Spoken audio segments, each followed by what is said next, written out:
సిద్దిపేట జిల్లా వర్గల్లోని సరస్వతి ఆలయంలో దేవీ శరన్నవరాత్రి ఉత్సవాలు వైభవంగా జరుగుతున్నాయి. వేలాదిగా తరలివస్తున్న భక్తులకు ఇబ్బందులు కలగకుండా ఆలయ నిర్వాహకులు చర్యలు చేపట్టారు. ఆలయంలో దేవీ నవరాత్రులు జరుగుతున్న తీరు, సద్దుల బతుకమ్మ తేదీపై స్పష్టత వంటి అంశాలపై వర్గల్ సరస్వతి ఆలయ చైర్మన్, ప్రముఖ పంచాంగకర్త చంద్రశేఖర సిద్ధాంతితో మా correspondent Kranthi Kumar face to face.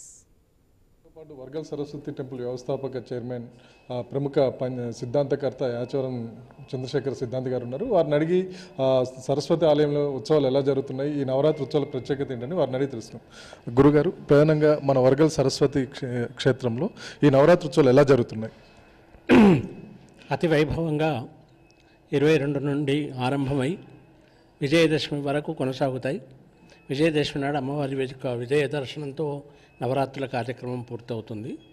అందులో ముఖ్యంగా ప్రతిరోజు గిరి ప్రదక్షిణం, అమ్మవారికి విశేష పంచామృతాభిషేకము, తర్వాత దేవి చతుషష్ఠోపచార పూజ, చండీ హోమము వగైరా కార్యక్రమాలు జరుగుతూ మళ్ళీ సాయంకాలం ప్రదోషకాలంలో అమ్మవారికి చతుషష్ఠి పూజ, రాజోపచార పూజలు వగైరా అన్నీ జరుగుతాయి. అతి వైభవంగా అమ్మవారి యొక్క ఇష్టానుసారంగా జరిగే ఈ కార్యక్రమంలో వేలాది మంది భక్తులు పాల్గొంటారు. అందులో అమ్మవారి యొక్క సంపూర్ణమైన అనుగ్రహంతో ప్రతి ఒక్కరు కూడా ఎంతో ఆనందంతో, సంతోషంతో అమ్మవారిని దర్శించుకొని వెళ్తున్నారు. మనకి ప్రతి పండుగ వెనుక ఒక విశిష్టత ఉంటుంది, ఒక సాంప్రదాయం, ఆచారం ఉంటుంది. ఈ నవరాత్రి ఉత్సవాలు మనం చేసుకోవడానికి కారణం ఏంటి? దీని వెనుక ఉన్న విశిష్టత ఏంటి? శరత్కాలం ఆరంభం అమ్మవారి యొక్క శరన్నవరాత్రి కార్యక్రమాలు జరుగుతాయి. ఇందులో మనకు ఋతువులు మారుతాయి. ఋతువులు మారిన తర్వాత వచ్చేటువంటి కొద్ది అనారోగ్య కారణాల దృష్ట్యా ఒకటి సైంటిఫిక్గా ఆలోచిస్తే అది, రెండవది ఏంటంటే ఈ శరన్నవరాత్రుల్లో నవరాత్రి అంటే ప్రతిరోజు ఒక నవోన్మేషమై అమ్మవారి యొక్క దివ్య దర్శనం లభిస్తుంది. అందులో ముఖ్యంగా ఈ శరత్కాలంలో దీక్ష, అమ్మవారి దర్శనం, అమ్మవారి యొక్క అర్చన, అమ్మవారి యొక్క పూజ, అమ్మవారి యొక్క తపస్సు అనేది విశేష ఫలదాయకమని చెప్పబడ్డది. ఇది రెండు మనకు వసంత నవరాత్రులు మనకు ఉగాది నుండి ఆరంభమై శ్రీరామనవమితో ముగుస్తాయి. ఇవి విజయదశమి వరకు అంటే మహర్నవమి వరకు ఈ యొక్క కార్యక్రమాలు వైభవంగా జరుగుతాయి. అందులో ఈ శరన్నవరాత్రుల్లో అమ్మవారి యొక్క కృపకు పాత్రలు కావాలనుకునే వాళ్ళు నానా రకాలుగా అమ్మవారిని అర్చించి కృతార్థులవుతున్నారు. ఆ విధంగానే మన క్షేత్రంలో కూడా ప్రతిరోజు అమ్మవారి యొక్క అంటే విద్యాసరస్వతి అమ్మవారు ఒక్కరే కానీ అమ్మవారే అన్ని స్వరూపాలు కాబట్టి అన్ని స్వరూపాలుగా అమ్మవారిని భావించి పూజించడం జరుగుతుంది. మనకి ప్రధానంగా జనరల్గా వసంత పంచమి రోజుతో పాటు మూల నక్షత్రం, శరన్నవరాత్రులు వచ్చే మూల నక్షత్రం రోజు వేలాది మంది అక్షరాభ్యాసం కోసం మన ఆలయానికి తరలి వస్తుంటారు. ఈసారి మూల నక్షత్రం రోజు అక్షరాభ్యాసానికి కూడా వేలాది సంఖ్యలో వచ్చే అవకాశం ఉంది కాబట్టి దీనికి ఎలా సిద్ధమవుతున్నారు? 29 రోజున మూలా నక్షత్రం, అమ్మవారి యొక్క జన్మ నక్షత్రం అంటాం. ఆ రోజు సరస్వతి అలంకారం ఉంటుంది. ఆ రోజు వేలాది మంది చిన్నారులకు అక్షరాభ్యాస కార్యక్రమాలు నడుస్తాయి.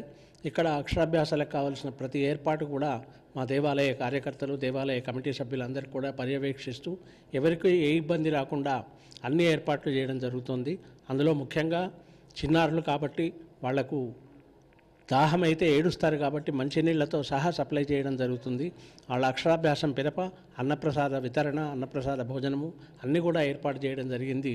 అమ్మవారి యొక్క కృపతో ఎలాంటి ఇబ్బందులు లేకుండా అన్ని ఏర్పాట్లు కూడా చేయడం జరిగింది. మరొక ప్రశ్న గురుగారు, ఈసారి సద్దుల బతుకమ్మ మీద ప్రజల్లో కాస్త అయోమయం నెలకొన్నది. ఆ రోజు చేసుకోవాలా, ఈ రోజు చేసుకోవాలా అనేది కొంత అయోమయం నెలకొన్నది. దీనికి మీరు ఎలాంటి సమాధానం ఇస్తారు? ఒకటేమిటంటే ఈ సద్దుల బతుకమ్మ విషయంలో ప్రాంతీయమైన ఆచారాలు కొన్ని ఉన్నాయి. ఒక దగ్గర 5 రోజులే ఆడతారు, కొన్ని జిల్లాల్లో 7 రోజులు ఆడతారు, కొన్ని రోజులు 9, కొన్ని రోజులు 11 రోజులు, కొంతమంది 15 రోజులు అంటే అప్ టు పౌర్ణిమ, శరత్ పౌర్ణిమ వరకు కూడా ఆడేటువంటి కొన్ని ప్రదేశాలు ఉన్నాయి. ఇందులో ముఖ్యంగా కొన్ని ప్రాంతీయమైన ఆచారాలు, మంగళవారం నాడైతే అమ్మవారిని ఎట్లా పంపిస్తాం, శుక్రవారం అయితే అమ్మవారిని ఎట్లా పంపిస్తాం, ఆదివారం ఆడపిల్లని ఎలా పంపిస్తామని ఒక్కొక్క ప్రాంతంలో ఒక్కొక్క ఆచారం ఉంటుంది. కాబట్టి వాళ్ళ ఆచారానుసారం వాస్తవంగా దుర్గాష్టమి ప్రభుత్వం మరి ఏ రోజు సెలవు ఇవ్వాలి సద్దుల బతుకమ్మకు అని అడిగినప్పుడు జగద్గురువుల యొక్క ఆశీస్సులతోటి మరి ఏ రోజు చేస్తే బాగుంటుందని విద్వత్ సభ అధ్యక్షునిగా మా కార్యవర్గ సభ్యులందరం కలిసి వెళ్ళి స్వాములను అడిగినప్పుడు దుర్గాష్టమి రోజు చేస్తే బాగుంటుందన్నారు. దుర్గాష్టమి మంగళవారం అవుతుంది. అయితే మంగళవారం ఎలా పంపిస్తామని కొంతమంది సోమవారం చేస్తున్నట్టు, కొంతమంది బుధవారం చేస్తున్నట్టు మాకు సూచనలు వస్తున్నాయి. ఏది ఏమైనా ఒకటేమిటి అంటే వాళ్ళ ప్రాంతీయ ఆచారాలను వాళ్ళు గమనిస్తూనే యస్మిన్ దేశే యదాచారే పారంపర్యగత పారంపర్యంగా వస్తున్నటువంటి ఆచారాలను పాటించడమే మంచిది. ఏ ప్రాంతంలో ఏ ఆచారం ఉంటే ఆ ఆచారాన్ని పాటించుకోవచ్చు. శరన్నవరాత్రి ఉత్సవాల్లో భాగంగా ప్రజలకు ఎలాంటి ఇబ్బందులు జరగకుండా ఆలయంలో పూర్తి ఏర్పాట్లు చేసామని, అక్షరాభ్యాసం తరలివచ్చే వేలాది మంది చిన్నారులకు కూడా ఇబ్బందులు కలగకుండా ప్రత్యేక ఏర్పాట్లు చేసామని సిద్ధాంత్ గారు చెప్తున్నారు. Kranthi Kumar, I news, Wargal.